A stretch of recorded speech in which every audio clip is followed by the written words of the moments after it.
Ladies and gentlemen, sports fans alike, welcome to another edition of Bill Swerski, Sports Talk Chicago. One of the couple, two, three best podcasts around. So sit back, grab yourself a cold one and a Polish sausage, park your keister in the French room, and listen to Bill Swerski, Sports Talk Chicago. In Chicago, you know that all sports rock. The Bears, Hawks, Bulls, Cubs, and Sox. Pick your favorite, you can choose. As long as the Packers lose. For everything you need to know, it's Bill Swerski, Sports Talk Chicago. Bill Swerski, Sports Talk Chicago. Hey everybody, welcome to another edition of Bill Swerski, Sports Talk Chicago. This is your host, Sean. On this episode, we will talk the anatomy of your World Series Chicago Cubs. And we'll break down another loss by the Chicago Bears. But first, I'd like to thank our sponsor, the Rockford Ice Hogs. If you're not familiar with the Rockford Ice Hogs, they're the AHL minor league affiliate of the Chicago Blackhawks. What does that mean for you? You get to see the Stars of Tomorrow today at family-friendly, affordable prices. The season has already started. Next home game will be October 28th versus the Chicago Wolves. So head on over to icehogs.com, get your tickets, jerseys, hats, shirts, and more. Tell them Swerski Sports sent you. Where do I start? Again, I know I promised more Blackhawks talk, but I'm one human being. I'm busy. I can't watch every game. I'm catching up bits and pieces of the Blackhawks, and they're a little bit of a Debbie Downer right now. And the Chicago Cubs are playing so great, I'm choosing to talk Cubs. I promise we will break down more Blackhawk talk. Promise. Next week we will talk more Blackhawks. I promise. And somehow we got to shoehorn the Bulls in here. I'll probably have a guest on to talk Bulls, and we'll go from there. And we're not going to dwell too much on the Bears just because of how bad they are. This should be a quick show, because the show last week was so late. We talked about it that the Cubs were on their way to a 3-2 victory, or a 3-2 lead in the series while we were recording the last episode, and that heading back to Chicago for the final two games, we knew the starting lineup, or the starting pitchers for the Dodgers were going to be two guys who blanked the Cubs the previous times they faced them, and that's Clayton Kershaw and Rich Hill. Now, I know everybody and their mother was very nervous about this, and the media, national media, would have you believe that Clayton Kershaw was Bob Gibson in his prime, that nobody could hit him, blah, blah, blah. And that's annoying. Joe Buck led the charge. And listen, I'm going to take a side detour here about Joe Buck. If you listen to Chicago sports radio, they'll keep trying to tell you that you're crazy, that Joe Buck doesn't have a bias towards the Dodgers. Joe Buck is a Dodgers fan. He wants to make out with Clayton Kershaw. It's ridiculous. I mean, John Smoltz, though I hated him as a player, has been amazing as a color commentary guy. He's been great. I hope he has a job in this and does this for a long time, because he's really, really good at it, and analyzing the plays and being able to talk about it. Is he a natural broadcaster like Vin Scully? No, but he's just so smart, and he explains things so well, and he just gives you such a good analysis of what's going on. It's great. And the post-game show with A-Rod, Frank Thomas, and Pete Rose, if you would have told me that that show would exist before I saw it, I would be like, I would rather watch Skip Bayless and Shannon Sharp argue with, nails on a chalkboard, but this is the background music, rather than watch that. And after the games, I've been watching it, and damn, it's a good show. It's a really good show with really good analysis. They're funny. They're not pretentious. I love it. Everything about this Fox broadcast, well, other than cutting in late and the delay on how late they come back from commercials, that's bad. But as far as the broadcasting goes, everything's been great, but Joe Buck. Joe Buck wants to force this narrative of the Dodgers. And I have talked to Dodgers fans who are like, oh yeah, he's totally pro Dodgers. And so I don't want to hear meatball status and you're a Chicago meatball fan, blah blah blah. You're just you're disingenuous if you are a Chicago radio person and you're trying to tell people that they're wrong about this. You're disingenuous, because this is really happening. So whatever. Back to baseball. I kept telling everybody, Clayton Kershaw is hittable. Clayton Kershaw in the postseason has an awful record. He pitched a great game against the Dodgers. He pitched a great game against the Cubs. He's not going to pitch another great game, especially pitching 4 times in 10 games. It's not going to happen. He came out, and he's still a good pitcher, but the Cubs got to him.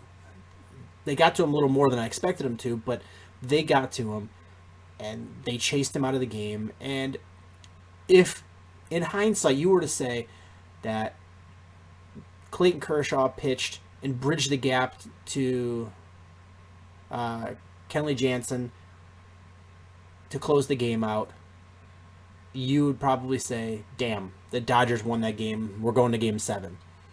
That's exactly what happened, but you end up with the Cubs winning because they got to Kershaw and they scored early and they scored often, and that set the stage.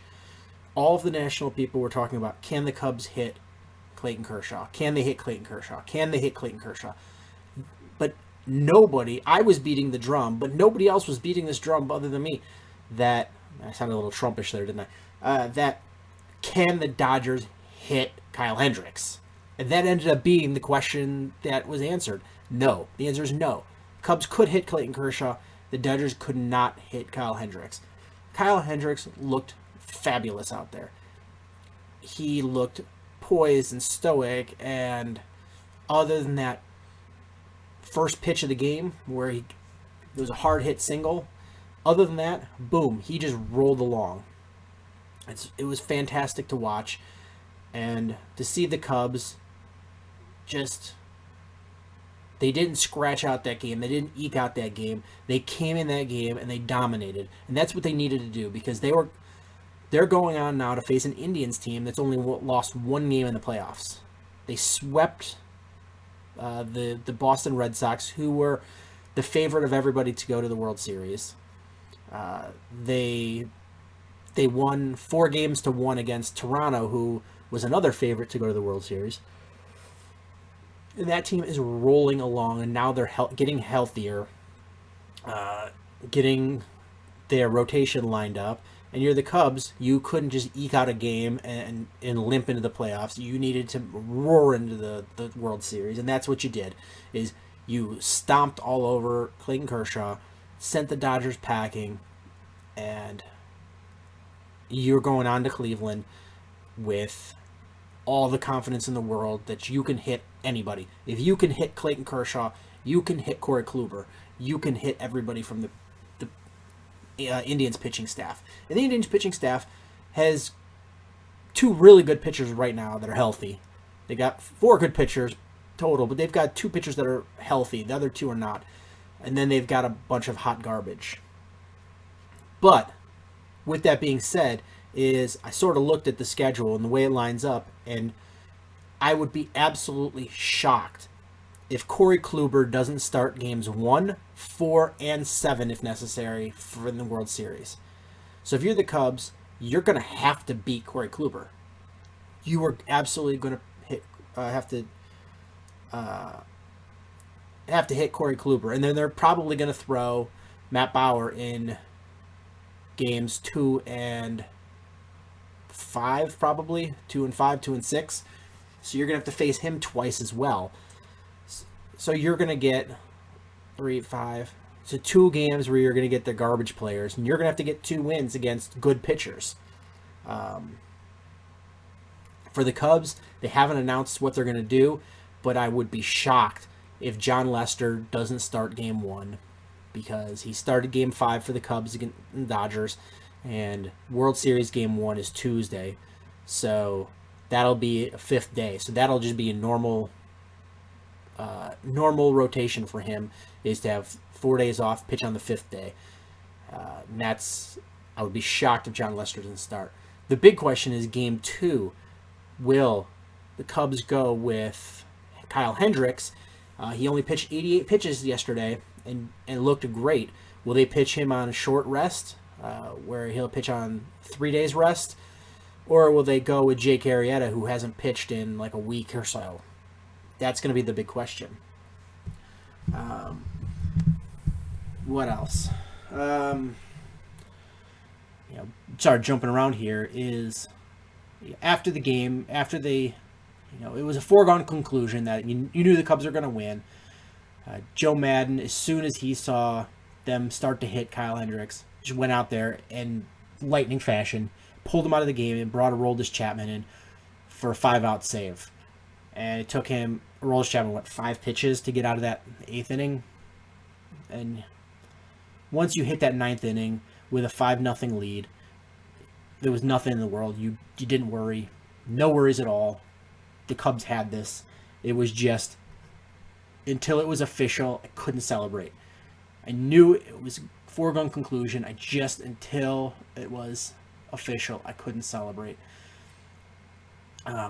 So, counting down, and then the double play ball. I saw that ball get hit, and I started just shaking, because I'm giving you my experiences. I started shaking. I knew what was about to happen. To second, Baez to first, out, and just the tears started coming out of my eyes. My wife is asleep on the couch. She's a Phillies fan. She's from Philadelphia. So she's like, I've seen World Series. You should just be a Phillies fan, and then you can get more World Series championships. But it's it was a really emotional moment, and to just think about how all these people that had relatives and loved ones and family and friends that never got to see the Cubs in the World Series. Not once. Not just win it. Just never got to see them in it. It's 71 years.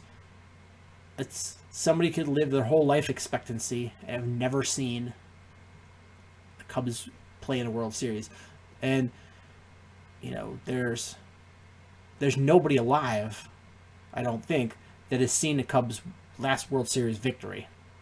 So this is just something monumental, and I know that we're not done. I know that the ultimate goal is actually winning the World Series. But as a Cubs fan, you have to believe that the curse is over. That curse was not getting to the World Series. That curse was some fluke thing happening to prevent you. That fluke was Leon Durham letting the ball go between his legs. That fluke was the Gold Glove shortstop letting the ball go through his legs after the Bartman incident, and then coming out and just bombing the next day. That Cubs curse is giving up that lead in 1969. The Cubs curse is all those types of things. A Jim Hendry era where you get one shot at it and then you bottom out for several years. One shot at it, bottom out for several years. That's not the way it is anymore. The Cubs came in, they started the season as the best team in baseball. They ended the season as the best team in baseball. They're in the playoffs as the best team in baseball. And if they lose the series, which I don't think they will, if they lose the series, they've broken that curse. They've done everything. They've played hard. They didn't lose by flukes. They've been outplayed in games. Haven't lost by any flukes, any sort of weird things. There's no more curse. That curse is broken. There is no more curse for this team. Watching them celebrate and watching all the fans and the audience and living so close to Wrigley Field, you could just hear fireworks going off. You could hear people singing and chanting. It's hard to imagine that there's very many people rooting for the Indians in this series, other than diehard Indians fans or haters. Anybody that is a fan of baseball or not a huge sports person just has to be rooting for the Cubs, just has to be rooting for them to bring this home and finally say we're World Series champions in this century. This is coming home. Corey Kluber is a great pitcher. The Indians have a good team. Francona's a great manager. They've got home field advantage. There's reasons why they should win it, but the Cubs are going to trot out. They're going to trot out a John Lester, who is better than Corey Kluber. They're going to trot out Kyle Hendricks, who is he's just masterful. Just the way he pitches when he's on is just beautiful. They're going to trot out Jake Arrieta, who was the Cy Young winner last year. They've got a lineup up and down of people that can put the bat on the ball, and if you're not pitching aces, they're going to punish you. There's no, other than Jason Hayward, who I don't think is going to play that much, didn't play in Game 5 or Game 6. Other than him, there's no easy outs on this team. No easy outs. Even the pitchers have contributed and helping win the Giants series. There's no easy outs on this team. You have to go in there and you have to beat them. You have to dominate them for 9 innings, because otherwise this team is going to keep fighting. Joe Madden has been an absolute inspirational manager, and this team, just listen to them talk. They're celebrating now. They're not over-celebrating. They know there's more to do. There are young guys who are saying, look what we've done, look what we've accomplished, look what we said we're going to do, and we've done it so far. We know we have 4 more wins to go, and we're going to go do it. Give them last night. They're going to be ready to go. They're young and hungry, and I picked the Cubs to win this in six games. We'll talk more about this, but it's going to be a great series. You're going to see whoever wins is going to break a long-standing drought of World Series championships. These are the number 1 and number 2 biggest droughts in baseball World Series, and I'm just praying that it's the Cubs. I believe wholeheartedly it's the Cubs. For the first time in my life watching the Cubs, I'm not nervous. Not nervous. I sat on this watching Game 6, saying I'm comfortable all the way up until when they finally started scoring runs, and then I felt confident. I went from being not nervous to confident, which is the most un-Cub fan-like thing that you can imagine. So it's a beautiful thing, and I love it. It's just rolling along.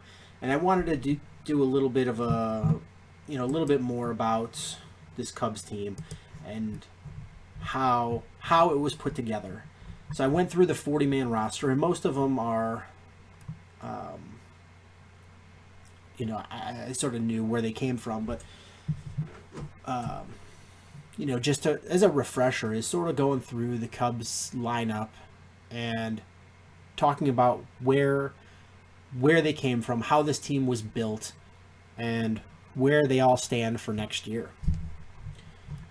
So as far as pitchers, Jake Arrieta and Pedro Strop came to the Cubs team in a trade. The Cubs traded Steve Clevenger and Scott Feldman to the Orioles for Jake Arrieta and Pedro Strop. Trevor Cahill signed a minor league contract with the Cubs and ended up being a major contributor on the major league roster. Roldis Chapman was traded by he was traded by the Yankees for Gleyber Torres, Adam Warren, Billy McKinney, and Rashard Crawford, which was, as you'll see later on, this was the only trade where the Cubs gave up some pretty major assets, other than one other one later on. Carl Edwards Jr., he came over in a trade with the Rangers for Matt Garza. So the Cubs sent over Matt Garza and got Carl Edwards Jr., Michael, Justin Grimm, Neil Ramirez in the trade. Justin Grimm has been another important role in the bullpen for this Cubs team, and Neil Ramirez was a really important cog last year, and then just had injuries, never recovered from it this year, and is no longer with the Cubs. But Neil Ramirez was another good one until the injuries cost him. So the Cubs really got a good deal on that one. Justin Grimm, we just mentioned, came over in the same trade that brought Carl Edwards Jr. Jason Hamill signed a one-year deal with the Cubs, and this is a really weird roller coaster. He signed a one-year deal with the Cubs. He was traded along with Jeff Samardzija to the Oakland A's for Addison Russell, Dan Straley, and Billy McKinney. Now, the Cubs went, all right, Addison Russell, we're bringing him up to the majors. Dan Straley, they spun him out in another trade we'll talk about in a minute, and Billy McKinney was sent to the Yankees as part of the Aroldis Chapman trade. John Lackey signed as a free agent. Kyle Hendricks came over in a trade from the Rangers where the Cubs sent Ryan Dempster and got back Kyle Hendricks and Christian Villanueva. Hector Rondon was a Rule 5 draft selection by the Cubs from the Indians. So he could have very well been an Indians pitcher right now in the World Series again. Mike Montgomery was traded from Seattle to the Cubs. So the Cubs gave up Dan Vogelbach and Paul Blackburn and got Mike Montgomery and Jordan Preece. John Lester was a free agent signing. Joe Smith was in a trade from the Angels for Jesus Castillo. Travis Wood was a Reds trade. The Reds gave up Travis Wood, Dave Sapelt for Ronald Torres and Sean Marshall, who was a left-handed pitcher who was decent but didn't really go anywhere, and Travis Wood has been much more valuable. Rob Straczynski was a second-round draft pick by the Cubs in the 2013 draft. Miguel Montero came over in a trade for Jefferson Mejia and Zach Godley. So they basically got him for getting the money off the books. David Ross was a free agent. Kyle Schwarber was a first-round draft pick by the Cubs in 2014. Wilson Contreras was an international free agent signing in 2009. Javi Baez was the Cubs' first-round pick in 2011. Chris Bryant was the Cubs' first-round pick in 2013. Tommy La Stella was traded by the Braves to the Cubs for Arodys Vizcaíno. Anthony Rizzo was traded for Andrew Kashner from the Dodgers. Addison Russell, we talked about, came over in the trade that sent Jeff Samardzija and Jason Hamill to Oakland A's. So he came over in that trade. Oh, and I guess it was incomplete there. So I talked about Hamill. Hamill was part of the Jeff Samardzija trade that brought Dan Straley, Billy McKinney, and Addison Russell over. They got him back because he was a free agent at the end of that season. The Cubs signed him to a 2-year contract. So that's how he came back. Where else was I? Addison Russell, we talked about that trade. Ben Zobrist was a free agent. Albert Almora Jr. was a first-round selection in 2012. Matt Caesar was a fifth-round pick in 2012. Jason Hayward was a free agent. Chris Coughlin, the Cubs signed him to a minor league contract. He was traded to Oakland A's for Aaron Brooks and then traded back from the A's for Arizmendi Alcantara. Dexter Fowler was traded by the Astros to the Cubs for Luis Valbuena and Dan Straley. And Jorge Soler was an international free agent signing, I believe in 2009. So they got Wilson Contreras and Jorge Soler in that. So, really, if you put this together in a much bigger puzzle, is the Cubs traded Starlin Castro for Adam Warren and gave them a lot of free agent space to sign Ben Zobrist. They took Adam Warren and then they traded Samardzija and Hamill to Oakland to get Addison Russell, Dan Straley, Bill McKinney. They take Dan Straley and package him with their current, floating utility infielder, Luis Valbuena. They traded that trade piece and Dan Straley with Valbuena for Dexter Fowler. And then they took the other piece of that with Billy McKinney, and then one of their top top minor leaguers, Gleyber Torres. So Adam Warren, who they already got from the Yankees in that cash dump for Starlin Castro, sent him back to the Yankees with Billy McKinney that they got in the Hamill and Samardzija trade. They ended up getting Aroldis Chapman. So the Cubs really they used great draft picks. I mean, right off the bat here is 2011 first round pick, it's Javi Baez. 2012 first round pick, Albert Almora. 2013 first round pick, Chris Bryant. 2014 first round pick is Kyle Schwarber. And they didn't have a first round pick in 2015. So that they've just drafted amazingly well. Not very many teams can say with their first round draft picks in baseball that they've been able to have that much production. They've had some really great free agent signings, whether that be Ben Zobrist, John Lester. They've had some amazing trades where they've brought over Miguel Montero, where they've brought over Jake Arrieta and Pedro Strop. It's been absolutely amazing that they started off by just trading old, overpriced assets, bringing in more players, trading them for young pieces, drafting well, and then once the time was right that they knew that they had cultivated their young players enough, started adding key free agent pieces to make this team that you have today that's going to a World Series. It was just absolute brilliant archetyping by Theo Epstein and Jed Hoyer. And the Cubs, for the first time in my lifetime, have the makings of a perennial winner on their hands. I hope in a few more games you're going to hear me burst into tears on the show talking about my World Series champion Chicago Cubs. So we went from the highs of highs, we'll go down to the lows of lows, and we'll briefly talk about the Chicago Bears game. And then we'll wrap this up. So the Bears played the Green Bay Packers in Green Bay on Thursday Night Football. Another primetime game for the Bears, which I have no idea why the Bears have so many primetime games. They're not a good team.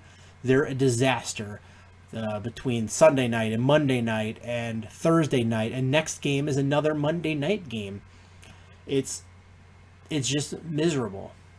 You start off the game where defensively you were able to do a few things against Aaron Rodgers, partially because their wide receiver core is miserable and they have no running backs, and partially because the Bears were actually able to do some things schematically. So that was a little bit of a plus, as you saw the Bears defense play a little bit better. But the Bears offense just absolutely struggled. That offensive line, granted that they were down another starter, Josh Sitton didn't play in the game, was unable to. He missed the first time he's missed a game in like 73 games. I think it might have been his whole career. Finally missed a game with an ankle injury. And the Bears' offensive line just couldn't get anything going. As you watched Bobby Massey miss blocks, you watched the starting left guard Eric Kush miss blocks. You watched Kyle Long miss blocks. You missed Charles Leno miss blocks. It was just an embarrassment on the offensive line. And you watch Jordan Howard not be able to do anything again because he's getting hit in the backfield. The only reason that you had Kadeem Carey get a little something is because they're different runners. And Kadeem Carey is much better suited when there's no blocking in the offensive line, because he goes right to the hole where he's supposed to go and just plows into it, and sometimes carries some people in there. Jordan Howard is a big, powerful guy, but he's going to read the holes a little bit better and use his blockers a little bit better. And then once he gets that head of steam, he's going to go right through you. He's just getting hit in the backfield, and it's piss poor blocking, for lack of a better term. Brian Hoyer didn't look so good, and then leaves with a broken arm. I had a listener ask me whose fault it was that his arm got broken. And it's a little bit of a loaded question there. But I think, because we could get a little esoteric on this and discuss, where everything went wrong as far as the team goes. But I think what he meant was who missed a blocking assignment. And that is, it started off with Eric Kush missed his block badly. And then Kyle Long got driven back into the quarterback. And then a Clay Matthews blitzed late. And it was beyond the point where he should have been picked. If it had blitzed a little bit earlier, that would have been a Jordan Howard pickup. And I feel confident he would have picked it up. But it was at the point where Jordan Howard went out to be a screen outlet valve. And so he was going out for the screen pass. And that's when Clay Matthews blitzed in because he saw an opening and ended up with the hit. And I think it was ultimately Clay Matthews that broke his arm. So it was just a disaster in the making. Nothing went right on that play. And the Bears weren't really moving the ball at all. Matt Barkley comes in.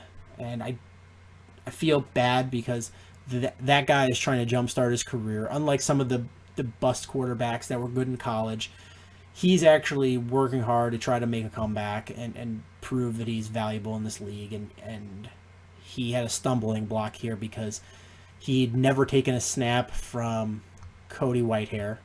He didn't have hardly any reps in practice because up until that point, they were all going to Jay Cutler, and then when Cutler got hurt, then they were all going to, the beginning of the season, they were mostly going to Cutler and then a little bit to Brian Hoyer. And then once Hoyer got hurt, he was getting all the snaps to get him ready to try to win some games, and he was getting minimal, next to none snaps. So he went in there with minimal preparation, never taken a snap from that center. It was bad. Just couldn't move the ball. The Bears couldn't run the ball. It just became very one-dimensional. That's when the Packers just started teeing off and really putting the pressure on the Bears' offense. Defensive-wise, the Bears couldn't move the ball at all. It just became how long could the Bears' defense stay off the field before they had to go back on and try to defend Aaron Rodgers and the Packers. And that's the Packers. There was a point where at halftime, I think it was a 6-3 game. Bears were only down by 3. That first drive after the halftime, we'll talk about this in a moment, but you had Leonard Floyd finally wake up, and he got a strip sack touchdown, and the Bears were right there in this game. And then the wheels fell off. As Aaron Rodgers woke up, the Packers offense woke up, and the Bears offense couldn't move the ball, couldn't change field position, couldn't score points, and they couldn't keep the pressure or the defense on the sideline getting healthy. It was just a disaster, and that's what happens. It's a really bad cycle that you get into. If your offense is playing awful, your defense is going to get tired. Your defense is going to have to be in the field a lot, and once your defense wears down, the other team starts causing or scoring more points. They start scoring points. That means your offense has to go into point scoring mode, that they've already not been able to move the ball. They start becoming, we have to pass to catch up, because you're not going to catch up from a big deficit running the ball. Because if you could run the ball, you weren't going to be in a big deficit to begin with. So you start passing the ball. Then the other team starts pinning their ears back and just going in and trying to just pin their ears back and not worry about the rush and just try to get to the quarterback. When they do that, they tend to get to the quarterback more, which puts you into 3rd and 15s, 3rd and 20s, 2nd and 20s, where you have to throw deeper passes. You can't throw underneath, which means that the play takes longer to develop, which means they have more time to get to the quarterback. And then when they pin you back on these 3rd and 15, 3rd and 20s, and they get another sack, they've shifted this field position, which means your defense has to come back out. They're tired. They have to play against a quarterback who is fresh, and they have a short field, and it's a bad cycle they get into, and this Bears team is hitting that cycle. The defense is not able to make plays to get off the field. They're able to do some things like break up a few passes here and there, or let reasonable drives go. They're playing meh as far when they're how do I put this? When the defense is fresh and not worn down by the end of the game, they're actually playing fairly decently, especially considering the injuries. But they're just not getting to the quarterback. They're not getting sacks. They're not getting interceptions. And they're still able to do these things. But then the offense is just really struggling right now. Brian Hoyer, when he's healthy, can move the ball. And we've talked about this ad nauseum. He's able to move the ball, but he can't score touchdowns. It's between the 20s, or 20 to 20, he can move the ball. Once you get to that red zone, they fizzle out. He's not willing to take risks. He's not able to put balls in a tight spot to try to get a touchdown like Tom Brady and Aaron Rodgers and Drew Brees would do. He wants to play it safe, and if the guy's not wide open, he's not throwing it in there. Now, part of me wishes you could take Brian Hoyer and meld him with Jay Cutler. If you could do that, you might have yourself a pretty decent quarterback. If you could take the athletic ability and the cannon arm of Jay Cutler and that burning desire that nobody outside of Chicago sees, but he does. He wants to go out there and win. If you could take all that and then put Brian Hoyer's willingness to spread the ball around and get more people involved in the offense, and a little bit of that caution that Brian Hoyer has. Not all of it, not even close to all of it, but just a little bit, is because Jay Cutler is too willing to throw the ball up and try to make things happen. So if you could put a little bit of that into Jay Cutler, I think you would have a hell of a quarterback. But we're in reality. We're not in Dr. Moreau's laboratory or something like that. So what we have now is a starting quarterback who's got an injured thumb. Who knows if he'll be back? You've got a backup quarterback who's got a broken arm, who's definitely not coming back. And now you've got a third-string quarterback who's a cast-off from several other teams, and you don't know where you go from there. Now, come Monday, I think we'll have a really good idea of what's going to happen, because the Bears don't play again until Monday night, so they'll have a week from tomorrow to start figuring things out.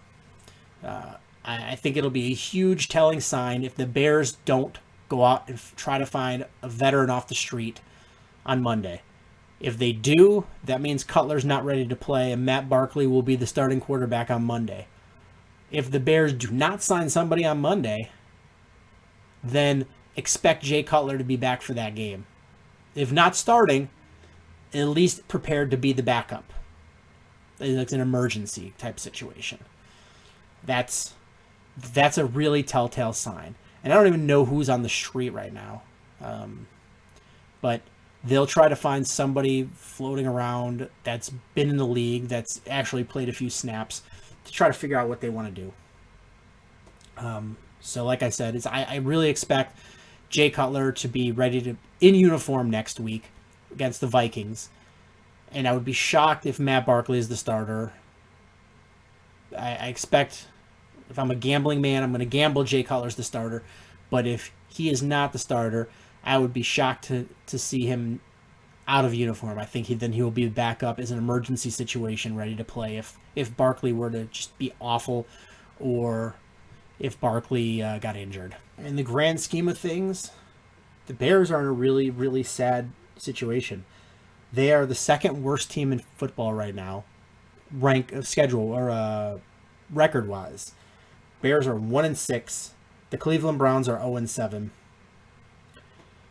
The Bears have a ton of injuries. They're not playing well.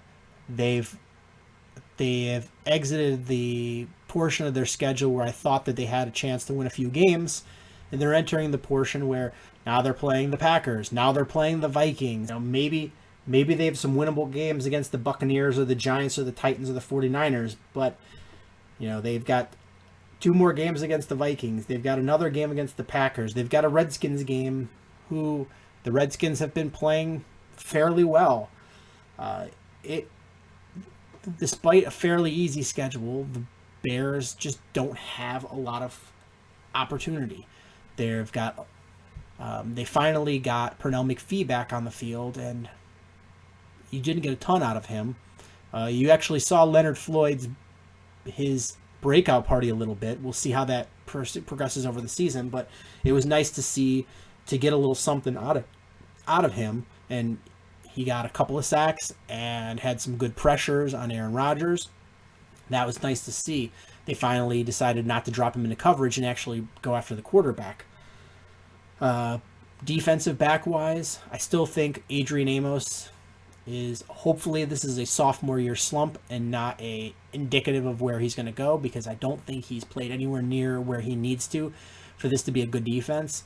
The other safety spot, Harold Jones-Corte, keeps getting benched for poor play. Chris Brzezinski is not a leader of men, not a great safety.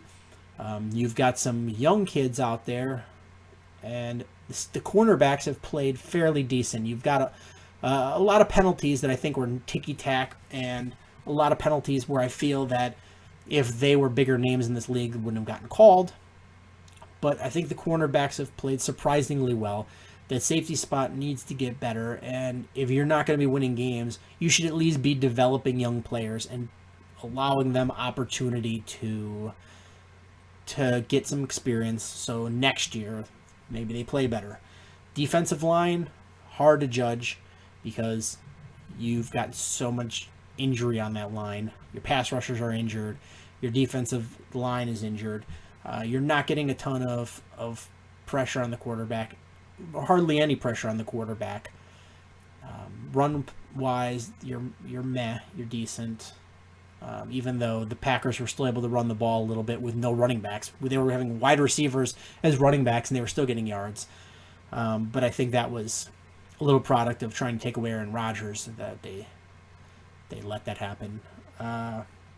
Offensive line is just a catastrophe. You need to fix that problem, and fix that problem quickly. Wide receivers, I think you've got a lot of talented wide receivers, especially if Kevin White comes back, who was finally starting to come into his own. Running backs, I think you're fine. Then you come back to quarterback. What do you do from here? Like I said, right now the Bears have, if the season were to end today, the Bears would have the number 2 overall draft pick in this draft. But this draft is not very good. When possibly the best quarterback in the draft is Deshaun Kaiser from Notre Dame, that's bad. The Bears are going to be in a situation where, which what I'm really scared of, is where they're going to be in a situation where they're like, you know what, we have got a really high draft pick. When you get a high draft pick, you almost have to draft a quarterback. And there's no quarterbacks in this draft. Mock drafts are already picking the Bears to take Deshaun Watson out of Clemson, who I don't think he's very good either. I think he's an athletic guy, but a system quarterback. Brad Kaya is one of the better quarterbacks coming out from Miami. What are you going to draft? Leonard Fournette? You've already got a bunch of running backs. You've got Jabril Peppers, but I don't know how well he projects in the NFL. He's fantastic in college, but he doesn't have a position. He's a safety / linebacker. I guess there's Chad Kelly, who's out of Ole Miss, but he's right now projected to be maybe like a 3rd round pick or a 3rd round draft choice. There's Trubisky from North Carolina, who's like a 2nd, 3rd round draft pick. Davis Webb from Cal. There's not really any good quarterbacks coming out in this draft. I mean, you could have a situation like you did this year where you had Carson Wentz come from out of nowhere, And you'll listen to like guys like Hub Arkish who will talk about, oh, they had him praised, oh, they knew he was coming. Garbage. Is he came from out of nowhere, and people laughed at the thought of him going number 1, and they thought maybe the Bears could get him. They thought it might be a little early at, with the number 11 pick that the Bears had to take him. And that's garbage. Is he rose quickly? He came from out of nowhere, small school, North Dakota State, and looked great at college. When it came his pro day and the combine, looked great.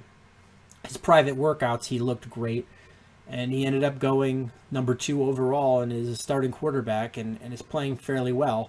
So maybe you have a situation like that where somebody comes from out of the woodworks and surprises you before the draft. But as it stands right now is, where do you go if you're the Bears? You get that high of a draft pick, you've got to have an impact player. That number 2 overall draft pick's got to start day 1 and has to perform if you are the Bears general manager, head coach, and you want to stay, keep your job. So I don't know where they go from there. This team is bad, and I don't see them beating the Vikings on Monday night. I think they're going to have another Monday night debacle. Maybe the week after, where they get a win against the Buccaneers. I don't know. But that's really all I have to say about that. Thank you guys so much for listening. Make sure that you are subscribing on however you listen, iTunes, Stitcher, YouTube.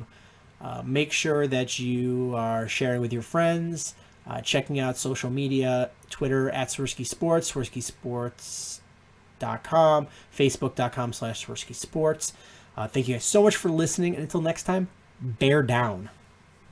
Cubs win! What a lucky break! The good Lord wants the Cubs to win!